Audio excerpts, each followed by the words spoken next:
तो वेलकम है dear student आपका chapter 2 class 11th subject math और इसका हम एक्सरसाइज कर रहे हैं 2.1। तो इसमें करने जा रहे हैं इसका fourth number question. Fourth question का यहाँ पर फर्स्ट पार्ट दिया हुआ है। तो सबसे पहले क्या लिखा हुआ है इसमें, state whether each of the following statement are true और फॉल्स। यहाँ पर कहा है, जहाँ पर कुछ निम्न कथन दिए हुए हैं आपको बताना है कि कौन से सच्चे हैं और कौन से झूठ हैं, कौन से फॉल्स हैं और कौन से सच हैं। झूठ और सच बताना आपको। If the statement is false, rewrite the given statement correctly. और आपको जो मान लीजिए अगर स्टेटमेंट फॉल्स दे रखी है तो आपको सही स्टेटमेंट वहां पर लिखनी है, करेक्ट करके लिखनी है। तो कॉन्स्टेंट तो यहाँ पर आपके पास यहाँ पर दिया हुआ है फर्स्ट क्वेश्चन में, फर्स्ट पार्ट दिया हुआ है फोर्थ क्वेश्चन का फर्स्ट पार्ट। तो इसमें क्या कह रहा है, if p is equal to, element है यहाँ पर m dot m comma n and q के जो एलिमेंट है n कोमा m, देन जो इसने यहाँ पर कार्टेशियन प्रोडक्ट बता रखा है p क्रॉस q का, वो m comma n comma n comma m। तो ये तो कभी भी नहीं हो सकता, ये हम ऑलरेडी जानते हैं। क्यों? क्योंकि यहाँ पर ये इसने जो स्टेटमेंट दी है वो फॉल्स है। वो किस प्रकार से, यहाँ पर हम आपको सोल्व करके बताते हैं। ये सबसे पहले लिखेंगे यहाँ पर सॉल्यूशन।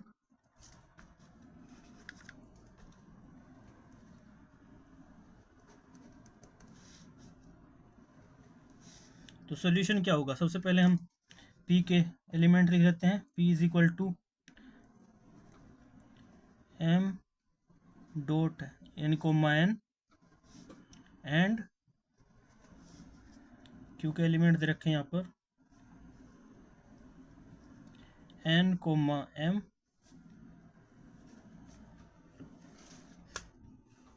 तो हमें क्या निकालना है, इसका कार्टेशियन प्रोडक्ट। तो सिंपली हम इसके लिए पहले वही अपने जो सेट होते हैं वो बना लेते हैं। यहाँ पे लिख लेते हैं p cross q is equal to, इसका कार्टेशियन प्रोडक्ट करेंगे तो स्मॉल ब्रैकेट में क्या आएगा। सबसे पहले यहाँ पर हम p के सेट के लिए रेडी कर लेते हैं कौन कौन से एलिमेंट है p के अंदर, m और n। इसी प्रकार से q के अंदर कौन कौन से एलिमेंट है, इन दोनों का हमें क्या करना है, कार्टेशियन प्रोडक्ट यानी कनेक्शन देखना है। तो यहाँ पर है n m। तो फर्स्ट ऑफ ऑल हम m का कनेक्शन इसके साथ करेंगे, m का कनेक्शन m के साथ करेंगे। तो सबसे पहले हमारे पास m के क्या कौन से एलिमेंट आ गए, m के m कनेक्शन n के साथ किया तो m comma n first. Second में बढ़ेंगे आगे, m का कनेक्शन m से किया तो यहाँ पर m कोमा m। इसी प्रकार से अब n का कनेक्शन करेंगे, तो n कनेक्शन करेंगे तो n कोमा n। अब n का कनेक्शन करेंगे m के साथ, तो ये आया हमारे पास कोमा लगा के n कोमा m। अगर हम इसका मिलान करें जो कि हमारे पास दिया हुआ है यहाँ पर p cross q m comma n comma n m, तो यहाँ पर ये देखो आपस में कहीं पर भी मैच नहीं हो रहा है, कहीं पर भी आपस में ये मैच नहीं कर रहा है। आप देख सकते हैं यहाँ पर कहीं भी ये मैच नहीं कर रहा है। तो इस प्रकार से हम कह सकते हैं ये जो स्टेटमेंट है फॉल्स है और ट्रू कार्टेशियन प्रोडक्ट का जो वैल्यू है वो इस प्रकार से होगी। तो ये सही है, हमारा ये वैल्यू सही है, और जो हमारे पास वैल्यू दी है तो ये हमारी गलत है। तो हम लिखेंगे इसका आंसर होगा, if the statement is false rewrite the given statement correctly. तो हमने यहाँ पर री राइट जो है ऑलरेडी ये कर दिया है सोल्यूशन इसका, और हम इसका आंसर लिखेंगे कि जो सेकंड क्वेश्चन फोर्थ क्वेश्चन का फर्स्ट क्वेश्चन का स्टेटमेंट है वो जो है फॉल्स है। तो ये तो हो गया इसका सॉल्यूशन। और फोर्थ क्वेश्चन का फर्स्ट पार्ट की जो स्टेटमेंट है,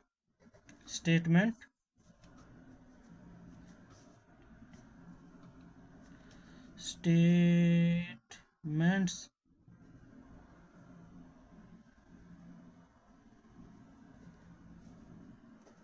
and is false।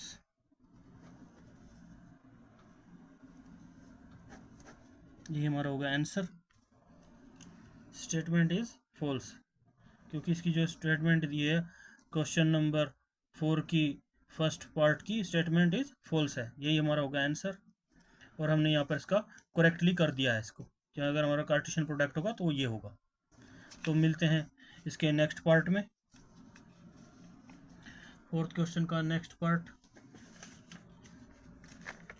यहाँ पर फर्स्ट क्वेश्चन दे दिया है, सेकंड पार्ट इसका ये कह रहा है कि इफ़, इसको भी मैं वही करना है, फॉल्स और वो बताना है हमारा पास फॉल्स है या ट्रू है। तो सबसे पहले इसको सोल्व करेंगे। यहाँ पर क्या दिया हुआ इसने, if A and B are non empty sets then A cross B is a non empty set of ordered pairs x comma y such that x belongs to set A and y belongs to set B. तो इसने तो यहाँ पर हमारे पास जो है Cartesian product की जो है डेफिनेशन ही दे दी है। कार्टेशियन प्रोडक्ट की क्या है यहाँ पर डेफिनेशन ही दे दी है, क्योंकि ये हमारे पास जो कह रहा है कि A and B are non empty set, यानी ये दोनों ही सेट खाली नहीं है। Then A cross B is a non empty set, और ए क्रॉस बी भी नॉन इम्पिटी सेट ही होगा। ऑफ ऑर्डर्ड पेयर, जो इसके क्रमित जोड़े होंगे वो x कोमा वाई होंगे, such that x belongs to a and yes and y belongs to b।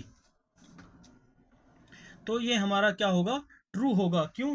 क्योंकि हम ऑलरेडी बता चुके हैं, हमारी जो यहाँ पर हमारे पास जो इसके कुछ रिमेम्बरिंग पॉइंट थे, हमने पहले भी आपको समझाया था जब डेफिनेशन दी थी, कि two ordered pair are equal if and only the corresponding first elements are equal and the second element are also equal. यहाँ पर अगर हम A comma B is equal to A comma, यानी A is equal to comma यहाँ पे दे रखा है हमारे पास element A comma B and B already दे रखा है यहाँ पर ए कोमा बी। तो यहाँ पर हमारा जो सेट ए का एलिमेंट है वो बी सेट के फर्स्ट एलिमेंट के साथ जो है बराबर है।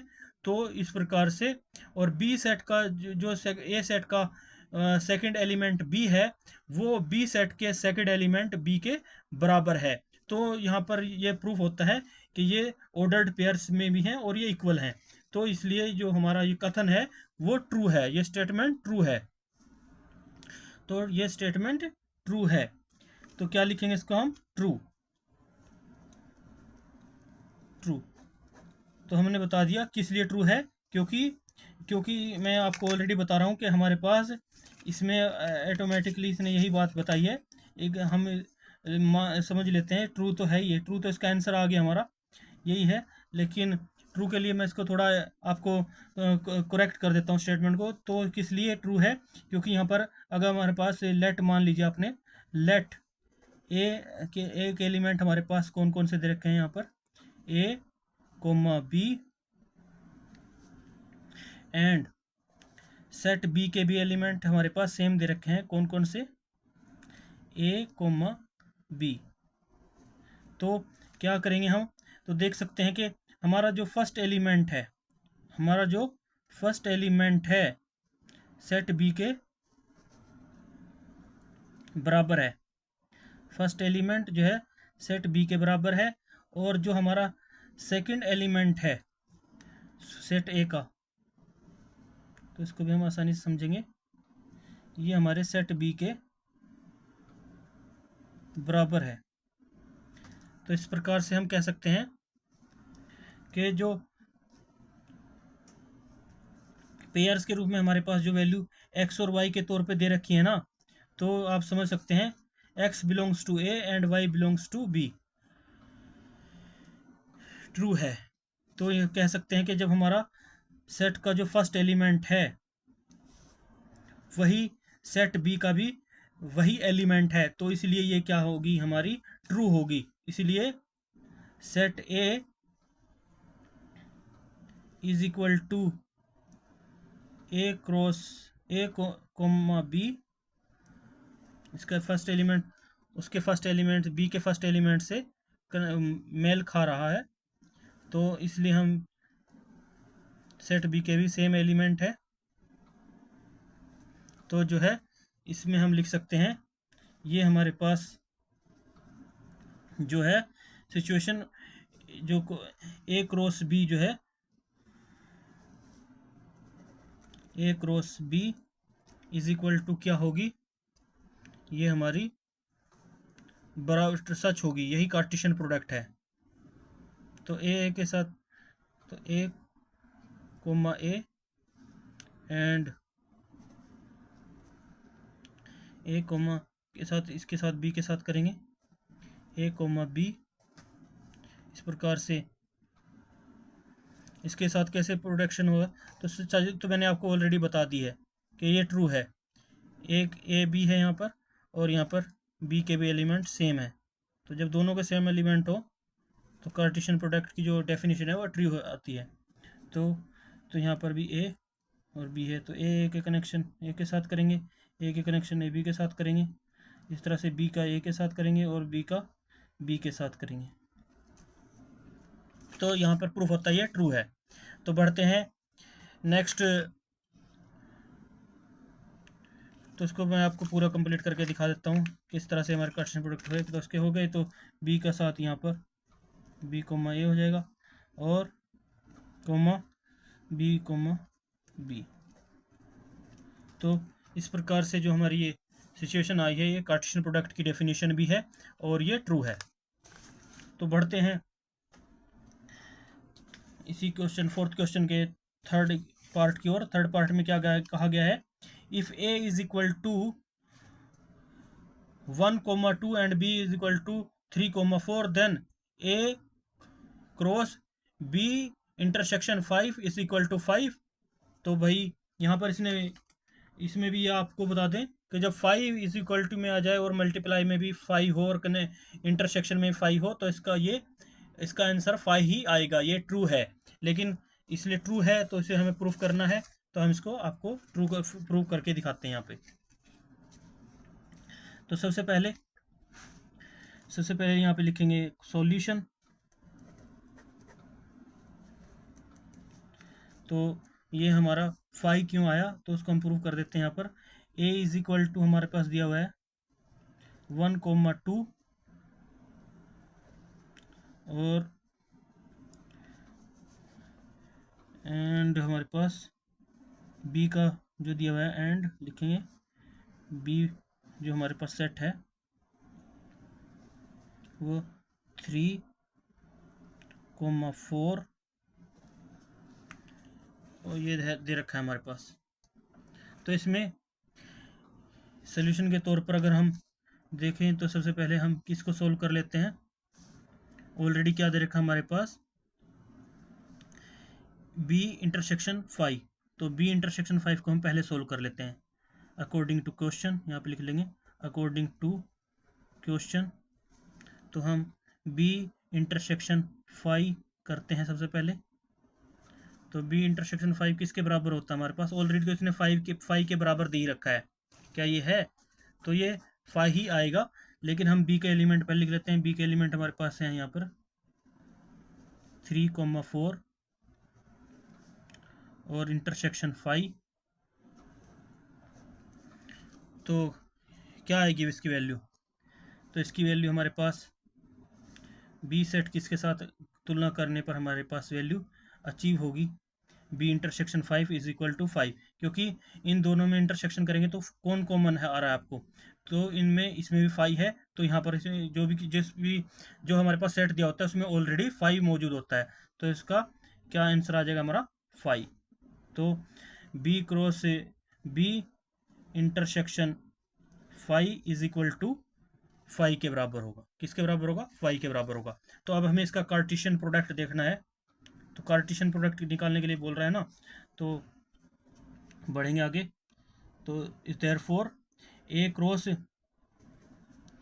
B intersection 5